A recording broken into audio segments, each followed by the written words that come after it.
ان الحمد للہ نحمده ونصلی علی رسولہ الکریم اما بعد فاعوذ باللہ من الشیطان الرجیم بسم اللہ الرحمن الرحیم قال نبی صلی اللہ علیہ وسلم کل معروف صدقہ صدق اللہ رسولہ النبی الکریم ونحن علی ذلک لمن الشاہدین والشاکرین والحمد للہ رب العالمین۔ سامعین کرام السلام علیکم ورحمۃ اللہ وبرکاتہ۔ آج جس مقصد کے لیے میں آج آپ کے سامنے کھڑا ہوا ہوں، this is also made for the students. تو آپ کو پتہ ہی ہے کہ اسٹوڈنٹ جو اپنا ٹارگٹ چوز کرتے ہیں، اپنا ایم چوز کرتے ہیں، اسی ایم کے بارے میں تھوڑی سی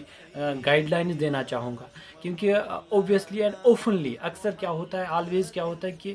اکثر جو اسٹوڈنٹس ہیں وہ اس ایم چوز کرنے میں بہت ہی بڑی غلطیاں کرتے ہیں۔ تو غلطیاں میں ان کی نشاندہی بھی کروں گا، اور میں کچھ آپ کو ریمیڈیز بھی دینا چاہوں گا جن سے آپ اپنا مقصد اچھی طرح چن سکتے ہیں اور اپنا مقصد پا سکتے ہیں۔ سب سے پہلے جو آپ کو خود کو لگتا ہے، if you know what is your capacity, what is your capability, according to that you should choose your aim. ایسا نہیں ہونا چاہیے کہ you know in psychology there is one of the concept that's herd philosophy. یہ نہیں ہونا چاہیے کہ جہاں بہت سارے جا رہے ہیں، اکثریت جا رہی ہے، میجارٹی جا رہا ہے، آپ اسی طرف جا رہے ہو۔ اور اپنا مقصد چننے کے وقت یہ ضروری سوچا کرو کہ if I am choosing my aim and target, وہ ٹارگٹ ایسا ہونا چاہیے جس سے آپ کی دنیا بھی بچ جائے اور آخرت بھی بچ جائے۔ علم نافع اصل میں وہی ہے۔ علم نافع یہ نہیں ہے کہ آپ دنیاوی طور پر کچھ وقت کے لیے، کچھ مدت کے لیے ترقی یافتہ بن جاؤ گے، لیکن آخرکار جو آپ کو بڑی کامیابی، جو آپ کا ٹارگٹ ہونا چاہیے، جس کے لیے آپ کو لائف ٹائم سلیبس دیٹس قرآن دیا گیا ہے، تو ایسا مقصد ہونا چاہیے جس مقصد کے ذریعے سے آپ کا یہ دنیوی مقصد بھی، اور ایسا مقصد ہونا چاہیے جس سے آپ دونوں ایک تیر سے دو شکار کر سکتے ہیں۔ تو یہ مقصد چننا، اس کے لیے ضروری مشورہ کرنا چاہیے دوسروں سے، یا بڑے جو ایکسپرٹس ہوتے ہیں، یا جنہوں نے اچھے ایگزامس کو کوالیفائی کیا ہوتا ہے، جنہوں نے دنیا میں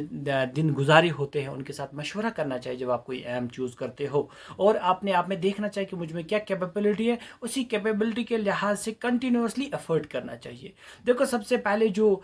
لوپ ہول رہا ہے، سب سے بڑی جو غلطی ہے جو اسٹوڈنٹس کرتے ہیں، دیٹس کہ ان میں کنسسٹنسس نہیں ہے، وہ کنٹینیوٹی نہیں ہے، دوام چھن تمن منز کی، دیٹس وائی کہ وہ they are not reaching their destinations. And ان میں کیا ہوتا ہے کہ وہ کبھی ایک مقصد، کبھی دوسرا مقصد، کبھی تیسرا مقصد، تو ایسے کیا ہوتا ہے وہ ادھر ادھر جاتے ہیں، لڑکھڑاتے ہیں، اور ان کا جو ٹائم ہوتا ہے وہ ویسٹ ہوتا ہے۔ اس لیے پہلے ہی سوچو، چاہے آپ مڈل کلاس میں ابھی پڑھ رہے ہو، مڈل اسٹینڈرڈس میں ہو، آپ پڑھ رہے ہو، تو وہاں سے ہی چوز کرو کہ مجھے کس لائن میں جانا ہے، ان سبجیکٹس کو تھارولی اسٹڈی کرو، اور ساتھ ساتھ میں اگر آپ یہ ساری چیزیں پڑھ رہے ہو، اس مقصد کے لیے جا رہے ہو، لیکن قرآن کو نہیں پڑھ رہے ہو، تو آپ ان چھوٹی چھوٹی سٹریمز کی طرف جا رہے ہو، بٹ سمندر کو آپ چھوڑ رہے ہو۔ اس لیے جو علم کا منبع ہے، قرآن کی طرف بھی جاؤ، اور اپنے مقصد کے حصول کے لیے ایک تو کنٹینیوٹی ہونی چاہیے، کنسسٹنسی ہونی چاہیے، اور اس کے علاوہ آپ کو روز یہ سوچنا چاہیے کہ اگر میں کم وقت دے رہا ہوں اس مقصد کے حصول کے لیے، تو زیادہ وقت دینا چاہیے۔ زیادہ وقت دینے کے ساتھ ساتھ اچھی طرح سوچنا چاہیے، سمجھنا چاہیے کہ میرا جو علم ہے یہ کیسے